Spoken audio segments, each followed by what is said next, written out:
असलामुअलैकुम, welcome to my channel cooking with mom. I am here with my new recipe जो कि है पकोड़े। ये रेसिपी बनाना घर में बहुत ही आसान है। सबसे पहले हम बहुत ही मज़ेदार सा बेसन की मदद से इसका मिक्सचर बनाएंगे। उसके बाद हम इनको फ्राई करेंगे और ये ऐसी रेसिपी है जो घर में बहुत ही आसानी से बन जाती है। सारे इंग्रेडिएंट्स घर में अवेलेबल होते हैं और सब इस रेसिपी को लाइक करते हैं और इन्जॉय करते हैं। बिस्मिल्लाहिर्रहमानिर्रहीम। तो स्टार्ट करते हैं अपनी आज की रेसिपी। सबसे पहले मैंने एक बहुत ही खूबसूरत सा बाउल ले लिया है। उसके अंदर हम ऐड करेंगे आलू, जिनको मैंने इस तरह से चिप्स की फॉर्म में काट लिया है। काट के अच्छे से वॉश करके इनको ड्राई कर लिया है। ऐड करेंगे इसमें प्याज, जिनको मैंने बारीक लंबा लंबा काट लिया इस तरह से, और ये एक मीडियम साइज प्याज था। पालक जो कि एक प्याली है और इसको भी बारीक काट लिया है। बंद गोभी ये तकरीबन एक प्याली है और इसको भी मैंने बारीक काट लिया है। अब हम इसमें ऐड करेंगे नारदाना, जिसके बगैर पकोड़ों की रेसिपी बिल्कुल नामुकम्मल होती है, और ये जाएगा 2 टेबलस्पून।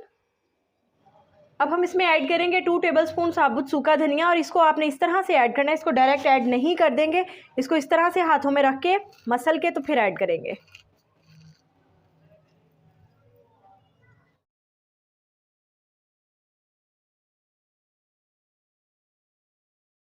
अब हम इसमें ऐड करेंगे स्पाइसेस। सबसे पहले मैं ऐड कर रही हूँ यहाँ पे नमक, जो कि है 1 टेबलस्पून। आपने अपने टेस्ट के अकॉर्डिंग यूज़ करना है। अब हम ऐड करेंगे हाफ टेबलस्पून सूखा धनिया पाउडर। ये कम इसलिए ऐड कर रहे हैं क्योंकि हम साबुत धनिया ऑलरेडी ऐड कर चुके हैं। 1 टेबलस्पून सुरख मिर्च पाउडर।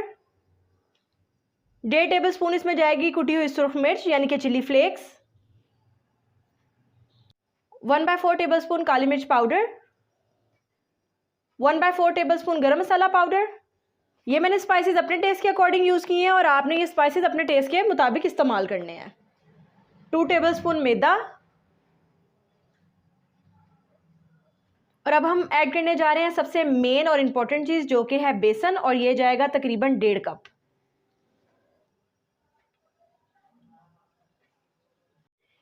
इस सारे मिक्सचर को अच्छे से मिक्स कर लेंगे।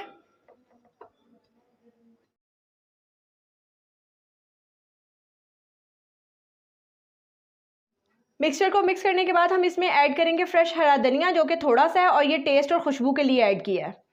अब हम इसका बनाएंगे पेस्ट। उसके लिए हम ऐड करेंगे इसमें पानी, और पानी ग्रेजुअली थोड़ा थोड़ा करके ऐड करेंगे, एकदम सारा नहीं ऐड करेंगे। हाथों की मदद से हाथों को अच्छे से वॉश कर लें और इनको इस तरह से मिक्स कर लें।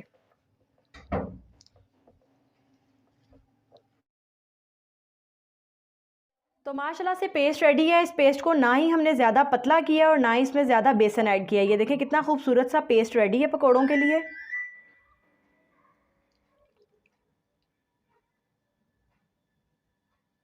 ये रेडी है और अब हम मूव करते हैं नेक्स्ट स्टेप की तरफ।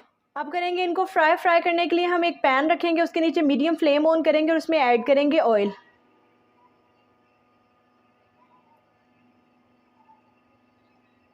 ऑयल मैंने तकरीबन 2 कप के बराबर ऐड किया और अब इसको गर्म होने के लिए छोड़ देंगे। ऑयल अच्छे से गर्म हो गया। अब चम्मच की मदद से हम इस मिक्सचर के गर्म ऑयल में पकोड़े डालेंगे।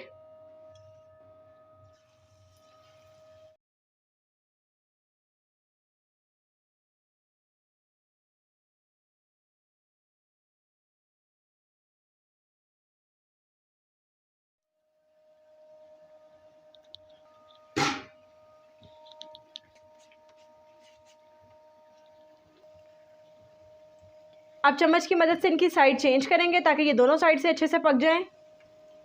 तो माशाल्लाह से देखें इनका कलर चेंज होना स्टार्ट हो गया, क्योंकि गर्म ऑयल में हमने ये ऐड किए थे। फ्लेम यहाँ पे आपने लो रखनी है और बहुत ही एहतियात के साथ इनकी साइड चेंज करनी है, क्योंकि ऑयल गर्म होगा। और लो फ्लेम रखने का मकसद ये है ये जले नहीं और बहुत ही अच्छे से अंदर तक फ्राई हो जाए।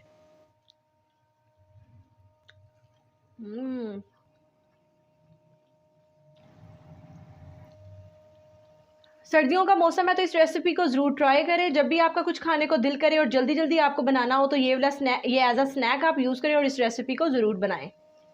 आपने पकोड़े बनाते हुए सिर्फ एक बात का ख्याल रखना है कि बेसन एकदम से ज़्यादा ऐड नहीं करना और पानी भी एकदम से ज़्यादा ऐड नहीं करना, बल्कि पानी ग्रेजुअली ऐड करना है। और अगर बेसन आपको थोड़ा कम लगे तो आपने थोड़ा सा ऐड करना है।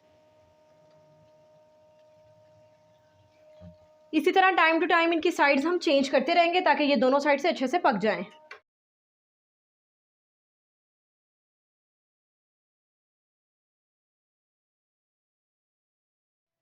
तो माशाल्लाह से ये देखें 3 से 4 मिनट में कितना अच्छा लाइट गोल्डन ब्राउन सा कलर आ गया है। और अब थोड़ी सी देर इसको और फ्राई करेंगे ताकि दूसरी साइड पे भी यही कलर आ जाए और इनको निकाल लेंगे।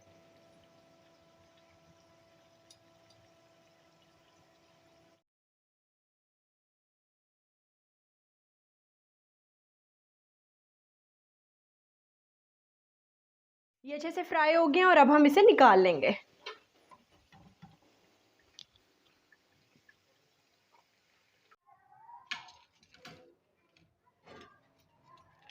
तो माशाल्लाह से ये है हमारी आज की रेसिपी की फ़ाइनल लुक। आप भी इसको ज़रूर ट्राई करें, अपने फ्रेंड्स फैमिली के साथ शेयर करें और मेरे चैनल को लाइक और सब्सक्राइब करना ना भूलिएगा। Thank you so much for watching my video. Stay connected with us. अल्लाह हाफिज़। यमी। Thank you mom.